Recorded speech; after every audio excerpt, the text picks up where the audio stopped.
जय श्री राम। जय हिंद दोस्तों, कैसे हैं आप सब। Welcome to my channel MV studio. मैं हूं आपका होस्ट और दोस्त मुनीश। अगर आप चैनल पर नए हैं तो बेल आइकन को दबाइएगा, नोटिफिकेशन ऑन कर लीजिएगा। इसके अलावा सोशल मीडिया लिंक्स मेरे नीचे दिए गए होंगे। एम वशिष्ठ मेरी इंस्टाग्राम आईडी, आप वहाँ मुझे फॉलो कर सकते हैं। इसके अलावा ट्विटर पर अगर आप मुझे फॉलो करना चाहते हैं, एम वशिष्ठ ही मेरी ट्विटर आईडी है, वहाँ आप मुझे फॉलो कर सकते हैं। अगर आपका कोई सजेशन या सुझाव है तो आप कमेंट्स बॉक्स में दे सकते हैं। अगर वीडियो अच्छी लगी तो लाइक कीजिए, वीडियो अच्छी नहीं लगी तो डिसलाइक कीजिए। पुरानी वीडियोस को प्यार देने के लिए आपका बहुत बहुत धन्यवाद। आज बात करेंगे ताइवान और इंडिया के रिलेशन के बारे में, ताइवान और चाइना के रिलेशन के बारे में, और कुछ पार्ट हम अमेरिका और पाकिस्तान का कवर करेंगे। दोस्तों, बहुत ही अच्छी खबर है कि हम ताइवान जो है हम उसको फ्रेंड मान रहे हैं। बेसिकली ये है कि इलेक्ट्रॉनिक्स और टेक्नोलॉजी में जो है चीन की आत्मनिर्भरता खत्म करने के लिए भारत ताइवान के साथ हाथ मिलाना चाहता है। भारत का समझौता हुआ है ताइवान के साथ, और भारत अपने साथ व्यापारिक समझौते जो है वो ताइवान के साथ आगे करना चाहता है। जो ताइवान की बहुत सारी कंपनियां हैं उन्होंने भारत के उद्योग मंत्रालय से जो है बातचीत की है। अभी उनका एक डेलीगेशन जो है वो दिल्ली में उद्योग मंत्रालय से मिला था, वाणिज्य और उद्योग मंत्रालय से मिला था, और ये कहा था कि वो इंटरेस्टेड है भारत में व्यापार लाने के लिए। बेसिकली चाइना के साथ दोनों का डिस्प्यूट चल रहा है, भारत के साथ भी और ताइवान के साथ भी। तो ताइवान की जितनी भी कंपनियां हैं वो भारत में इन्वेस्ट करने के लिए इंटरेस्टेड हैं। उन्होंने कहा है कि वो भारत में एक ह्यूज अमाउंट में इन्वेस्ट करना चाहती हैं। उन्होंने ये भी कहा है कि वो चाइना की जो मैन्युफैक्चरिंग कंपनी है उनको रिप्लेस करना चाहती हैं। प्रॉब्लम ये है कि हमारे यहाँ जितना भी 70% जो मैन्युफैक्चरिंग है फ़ोन में, स्मार्टफोन्स में, उसका 70% जो है वो चाइनीज़ कंपनियां हैं। हालांकि वो मैन्युफैक्चरिंग जो है इंडिया में ही करती हैं, बट उनका जो सामान जो एक्सपोर्ट होता है वो ज़्यादातर चाइना से ही होता है। चीन की 4 स्मार्टफोन जो कंपनियां हैं जैसे वीवो है, ओप्पो है, उनका 70% शेयर वो इंडियन मार्केट में कवर करती हैं। इसके अलावा दोस्तों, जो ताइवान है वो सेमीकंडक्टर का बहुत बड़ा मैन्युफैक्चरिंग कंट्री है। भारत काफ़ी टाइम से सोच रहा था कि कोई एक ऐसा देश जो मैन्युफैक्चरिंग है वो अपना कोई यहाँ पर प्लांट लगाए इंडिया के अंदर। तो भारत को जो है ताइवान से अच्छा कंट्री नहीं मिला है, और ताइवान में इंटरेस्टेड है अपना सेमीकंडक्टर प्लांट यहाँ पर लगाने के लिए दोस्तों। इसके अलावा जो आईफोन बनाने वाली कंपनी है पेगाट्रॉन, उसने भी जुलाई में भारत में जो है निवेश करने की घोषणा की थी। उन्होंने कहा था कि वो भारत में जो है कंपनियां लगाना चाहते हैं। इसके अलावा दोस्तों, पूरे वर्ल्ड वाइड चिप बनाने वाली कंपनी फॉक्सकॉन भी भारत में $1 अरब का जो है निवेश करेगी। और जो उनकी सबसे बड़ी ताइवान की जो टायर बनाने वाली कंपनी है मैक्सिस, उसने भी ये कहा था कि वो भारत में जो है इस साल बहुत निवेश करेगी। और एक्चुअली ये है कि कर्नाटक में तो उनकी बात भी चल रही है, $40 करोड़ वो है भारत में इन्वेस्ट करेगी। तो ताइवान की जितनी भी कंपनियां हैं वो इंटरेस्टेड है भारत में इन्वेस्ट करने के लिए। दोस्तों, 10 अक्टूबर कब आता था कब जाता था किसी को कोई मतलब नहीं था। 10 अक्टूबर को जो है ताइवान का नेशनल डे था। मैंने भी ट्वीट किया था कि we support Taiwan national day, Taiwan is not a China, India China relationship. इसके अलावा मैंने एक वीडियो बनाई थी जहां हमारे दिल्ली प्रदेश के जो प्रवक्ता है तेजिंदर पाल बग्गा जी, उन्होंने ताइवान के सपोर्ट में जो है जो बैनर लगाए थे, और चाइना एम्बेसी जो हमारे दिल्ली में है उसके आगे वो पोस्टर लगाए थे, जिससे जो चाइना है वो तिलमिला गया था। प्रॉब्लम दोस्तों ये है कि जो चाइना की वन नेशन वाली पॉलिसी है भारत उसको भी मानता है। अब समय आ गया है कि भारत को वन नेशन वाली पॉलिसी का अपोज करना चाहिए और चाइना को मुंह तोड़ जवाब देना चाहिए। ये चाइना की ऐसी दुखती हुई नस है जिसको भारत टटोल सकता है तो चाइना बहुत बुरा तिलमिला जाएगा दोस्तों। इसके अलावा जो अगली खबर है वो ये है कि यूएस, जापान, इंडिया के साथ ऑस्ट्रेलिया ने भी जो मालाबार एरिया है जहां पर नौसैनिक अपनी एक्टिविटी करेंगे, बेसिकली एक जॉइंट वेंचर में जो एक्टिविटी होती है नौसेना और वायुसेना की, तो उस बारे में जो है उन्होंने हिस्सा लेने के लिए ऑस्ट्रेलिया ने तीखी प्रतिक्रिया दी है। भारत ने घोषणा की थी कि ऑस्ट्रेलिया भी इस जो ड्रिल होगी नौसेना की ड्रिल उसमें पार्टिसिपेट करेगा। ऑस्ट्रेलिया ने भी ये चीज कंफर्म कर दी है। ऑस्ट्रेलिया की जो डिफेंस मिनिस्टर है लिंडा रेनॉल्ट, और उनकी जो फॉरेन मिनिस्टर है मैरिस पायने, उन्होंने भी ट्वीट करके एक संयुक्त वक्तव्य जारी किया। उन्होंने कहा है कि हम भारत, ऑस्ट्रेलिया और जापान, भारत, ऑस्ट्रेलिया और यूएस के साथ एक जॉइंट एक मिलिट्री ड्रिल करेंगे नौसेना में, नेवी की। तो उन्होंने इसकी घोषणा की। उन्होंने ये भी कहा है कि हमें बहुत अच्छा लगेगा कि हम इन देशों के साथ जो है नेवी एक्सरसाइज करेंगे। इसके अलावा उन्होंने कहा कि भारत के साथ उनका बहुत गहरा रिश्ता है, बहुत अच्छा रिलेशन है भारत का, तो इस चीज़ को आगे बढ़ाना चाहते हैं। दोस्तों प्रॉब्लम ये है कि ऑस्ट्रेलिया हो, जापान हो, यूएस हो, चाहे इंडिया हो, सब चाइना से परेशान है। तो इन चारों ने मिलके अभी नौसेना में नेवी की ड्रिल होने वाली है। इससे जो है वो चाइना चिढ़ा हुआ है। चाइना ने ये कहा है कि आपसी संप्रभुता के लिए दूसरे देशों की उसमें प्रॉब्लम क्रिएट करना सही नहीं है।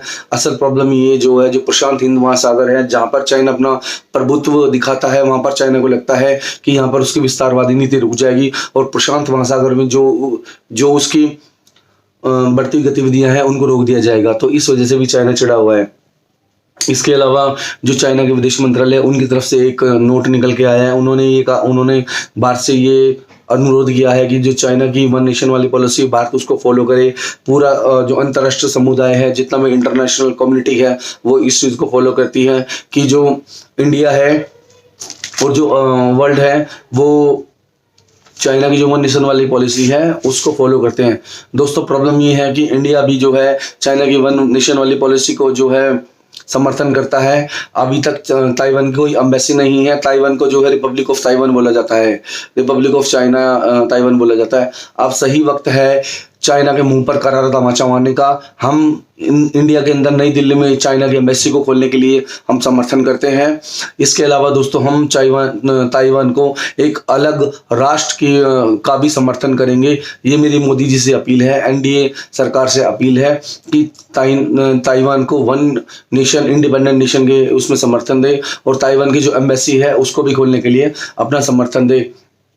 ताइवान की जो राष्ट्रपति है उन्होंने भारत का थैंक यू बोला था 10 अक्टूबर को। जितने भी भारत के लोग हैं उन्होंने जो है ताइवान का बहुत सपोर्ट किया था। इसके अलावा दोस्तों जो है अभी तक एनडीए सरकार ने खुला समर्थन नहीं किया है, बट जिस हिसाब से तेजिंदर पाल बग्गा जी ने चाइना का जो अपोज किया था, उनकी जो एम्बेसी है उसके आगे ताइवान जो नेशनल डे था उसके पोस्टर लगाए थे, उस में भी जो है चुपचाप बीजेपी ने समर्थन दिया। अभी तक कुछ भी इस बारे में उनसे नहीं पूछा गया। तो डेट मीन्स इनडायरेक्टली भारत भी चाहता है कि ताइवान को जो है एम्बेसी यहाँ को ले और भारत वन नेशन के रूप में उसका समर्थन दे। दोस्तों हम यही चाहते हैं कि इस चीज़ में जो भारत है ताइवान का समर्थन करे, क्योंकि ताइवान खुले दिल से चाहता है कि भारत उस चीज़ में उनका समर्थन करे, उनका दोस्त बने। अगली खबर ये आ रही है कि दक्षिणी कश्मीर में जो है एक सीआरपीएफ की बटालियन पर कुछ आतंकवादियों ने हमला किया था, गश्ती दल पर हमला किया था, जो वो डेली अपना रूटीन उस पर थे। तो 24 घंटे के अंदर जो है 5 आतंकवादियों को मार गिराया गया है। दोस्तों त्राल की ये एक्टिविटी पुलवामा की और एक हाकरीपोरा एरिया है, 4 घंटे तक चली मुठभेड़ में 3 आतंकवादियों को मार गिराया है, जिनसे उन्हें 3 असॉल्ट राइफली, कुछ ड्राई फ्रूट्स, कुछ मैगजीन्स बरामद हुई हैं और उनसे कुछ साजो सामान भी बरामद हुआ है। इसके अलावा 2 आतंकवादी निकले थे, उनके बीच भी सर्च ऑपरेशन चलाया गया है। आज की सबसे बड़ी खबर के बारे में आपको बताना चाहता हूँ। पाकिस्तान में जैसा आपको पता है कि हिंदू लड़की जो होती है, वहाँ पे जो माइनॉरिटीज हैं, सिख और हिंदू लड़कियां, उनका अपहरण किया जाता है, उनको किडनैप किया जाता है, उनका जबरदस्ती धर्म परिवर्तन किया जाता है। बेसिकली उनका रिलीजन चेंज कर दिया जाता है, किसी मुसलमान के साथ उनकी शादी कर दी जाती है, उनको जबरदस्ती उनको मुसलमान बनाया जाता है, धर्म परिवर्तन उनका कराया जाता है। तो इस मामले में जो पाकिस्तान की संसद है उन्होंने एक कमेटी बताई थी और उस कमेटी ने माना है कि जो माइनॉरिटीज हैं, सिख, क्रिश्चियन और हिंदू, जो पाकिस्तान में माइनॉरिटी है, मैं रिपीट कर रहा हूँ, पाकिस्तान में जो माइनॉरिटीज हैं, सिख, हिंदू, बौद्ध और जो क्रिश्चियन है, उनको दबाया जाता है, उनकी लड़कियों को अपहरण किया जाता है और उनको जो है इस्लाम कबूल करवा के उनका धर्म परिवर्तन कराया जाता है। तो जो इस कमेटी के अध्यक्ष थे अनावरुल हक, उनकी अध्यक्षता में एक समिति गठित की गई थी और उन्होंने सिंध प्रांत में जो कुछ एरिया उन्होंने विजिट किए थे, वहाँ उन्होंने कहा था कि इस एरिया में हिंदू लड़कियों का जबरदस्ती धर्म परिवर्तन कराया जाता है, उनको मुस्लिम बनाया जाता है, उनको अगवा कर लिया जाता है माँ बाप की रजामंदी के बिना। बेसिकली माँ बाप की रजामंदी के बिना उनकी शादी करा दी जाती है। नाबालिग लड़कियां जो 14 साल 15 साल की होती है, उनका भी धर्म परिवर्तन पाकिस्तान में कराया जाता है। इसके अलावा दोस्तों उस समिति ने यह भी कहा है कि सरकार पूरी तरह विफल रही है। अधिकतर मामलों में जो धर्म परिवर्तन कराया जाता है, ये बहुत ही सिंध प्रांत का शर्मनाक पहलू है कि जो लोकल बॉडी है, जैसे जो जिले की जो समिति होती है, जो प्रशासन है, वो पूरी तरह विफल रहा है। इसके अलावा उन्होंने ये भी कहा है कि लड़की के परिवार वालों का जो है सम्मान और उनका ध्यान भी नहीं रखा जाता। उनके घर वालों के सामने ही उनकी लड़की को उठा लिया जाता है और उनका धर्म परिवर्तन कराया जाता है।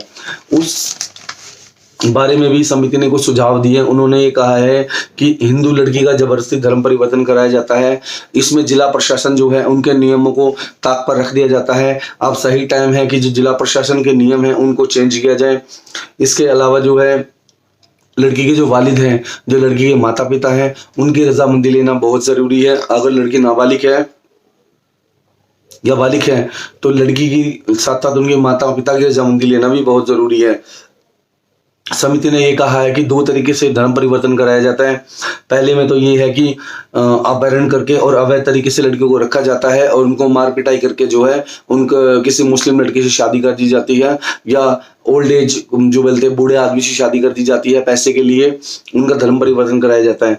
दूसरा ये है कि सुनियोजित तरीके से, बेसिकली जिसमें कानून और अदालतों को जो उनके जो ऑर्डर होते हैं उनको फॉलो नहीं किया जाता है, उनके नियमों का उल्लंघन करके जो है धर्म परिवर्तन कराया जाता है। इसमें पुलिस भी मिली होती है, लोकल बॉडी भी मिली होती है, जिला प्रशासन में मिला जाता है। केस को इतना कमजोर कर दिया जाता है कि अदालत में ये चीज पहुंच ही नहीं पाती और धर्म परिवर्तन करा दिया जाता है। अब मेरा पाकिस्तान से यही सवाल है। पाकिस्तान इंडिया के बारे में बोलता है कि हमारे यहाँ जो है मुसलमान सेफ नहीं है, अपने माइनॉरिटीज़ के बारे में बोलता है कि आपके यहाँ पे क्रिश्चियन हैं, सिख हैं, बौद्ध हैं, वो सेफ नहीं है। आपके यहाँ पे जो है कश्मीर में इतनी प्रॉब्लम है। मैं सबसे पहले पाकिस्तान को ये बोलता हूँ, बलूचिस्तान में क्या चल रहा है? बलूचिस्तान में आप लोगों को मार रहे हैं, सैनिकों को मार रहे हैं। आप नहीं, तुम पाकिस्तान में लोगों को मार रहे हो। बलूचिस्तान में क्या चल रहा है? इसके अलावा गिलगिट बल्टिस्तान में क्या चल रहा है? सिंध में क्या चल रहा है? कराची में क्या चल रहा है? जब देश आज़ाद हुआ, जब वहाँ 21% माइनॉरिटीज़ थे, हिंदू, सिख, क्रिश्चियन, बौद्ध, आज वो 1% भी नहीं है। 1% भी वहाँ पर हिंदू क्रिश्चियन नहीं है। लड़कियों को जबरदस्ती अगवा कराया जाता है, उनका धर्म परिवर्तन कराया जाता है। इसके अलावा बलूचिस्तान में जो वहाँ कनन है, वहाँ के लोकल लोगों को मारा जाता है। मेरी पुरानी वीडियोस में आप देखेंगे तो आपको पता लगेगा कि जो बहुत सारे लोकल लोग हैं उनको गायब कर दिया जाता है, उनको रातों रात मार दिया जाता है। और जो भी आज़ादी के लिए लड़ाई उठाता है बलूचिस्तान में, हमारे मोदी जी ने 15 अगस्त को, मुझे साल याद नहीं है, मोदी जी ने 15 अगस्त को ये कहा था कि जितने भी मेरे बलूचिस्तान के लोग हैं हम उनके साथ हैं, हम अपनी आज़ादी के साथ हैं। बलूचिस्तान के लोग चाहते हैं कि वो भारत का पार्ट बने, वो पाकिस्तान से आज़ादी चाहते हैं। अभी जो सी पैक कॉरिडोर बन रहा है पाकिस्तान का, वहाँ पर भी पाकिस्तान ने बहुत सारा एरिया जो है वो चाइना को दे दिया है। इसके अलावा दोस्तों जितने भी रोड थे वो भी चाइना के कंट्रोल में है। चाइना के सैनिक वहाँ पर डिप्लॉय गए हैं, लोगों को मारा जाता है, पीटा जाता है, उनका धर्म परिवर्तन कराया जाता है। जो लोग इस बारे में आवाज़ उठाते हैं, पाकिस्तान मीडिया जो है या पाकिस्तान सरकार के या पाकिस्तान सेना के खिलाफ जो आवाज़ उठाते हैं, उनको मार दिया जाता है या उनको रातों रात गायब कर दिया जाता है। तो पाकिस्तान को पहले अपने अंदर देखना चाहिए। जितने वहाँ टेरर कैंप चल रहे हैं, आतंकवादियों की फंडिंग होती है, 7,000 वहाँ पे आतंकवादी हैं, अभी 5,000 आतंकवादी को उन्होंने ब्लैक लिस्ट, ग्रीन लिस्ट में डाल दिया है। तो पाकिस्तान पहले अपने आप को देखे। सबसे बड़ा जो आतंकवादी था जिसने 2001 अटैक कराया था, अपने ये जो वर्ल्ड ट्रेड बिल्डिंग जो गिराई थी, वो भी पाकिस्तान के अंदर ही मिला था। इसके अलावा दोस्तों वो भी क्वेटा में ही मारा गया था। पाकिस्तान ओसामा बिन लादेन जो है वो भी पाकिस्तान के अंदर ही मारा गया था, जो अमेरिका की स्पेशल फोर्सेस ने मारा था। तो पाकिस्तान खुद आतंकवाद से पीड़ित है, खुद उनको पनाह देता है, खुद साला कंगाल हो गया है, खाने को रोटी नहीं है, लोग गरीब मर रहे हैं, उनकी आबादी इतनी गरीबी से नीचे है और वो हिंदुस्तान के ऊपर आवाज़ उठाता है। पहले अपने आप को देखो और उसके बाद दूसरी उंगली उठाओ। तो उनकी जो कमेटी बनाई थी संसद ने, उन्होंने भी मान लिया है कि धर्म परिवर्तन जो है, हिंदू लड़कियों का, माइनॉरिटीज़ का मुसलमान बना के उनको मारा जाता है। खाने को रोटी नहीं है, महंगाई इतनी है, कर्जा इतना है, वर्ल्ड बैंक से कर्जा ले लेता है, चाइना से, सऊदी अरब में तो इनको लाती मार दी कि हम तुम्हें कर्जा देंगे नहीं। ये क्या पूछ हिलाता है कुत्ते की तरह, चाइना के पास पहुंच जाता है, हमें कर्जा चाहिए, हमें चाहिए। तो अपने आप को देखो, बाद में दूसरों पे कमेंट करो। दोस्तों जो भी इस बारे में अपडेट होगा मैं आपको बता दूँ। फर्दर कोई अपडेट आता है तो ऐसे अपना प्यार बनाए रखिए, ऐसे मुझे फॉलो करते रहिए और जो भी सजेशन सुझाव हो कमेंट बॉक्स में आप दे सकते हैं। तब तक के अगली वीडियो में आपसे मिले। जय हिंद और जय श्री राम दोस्तों।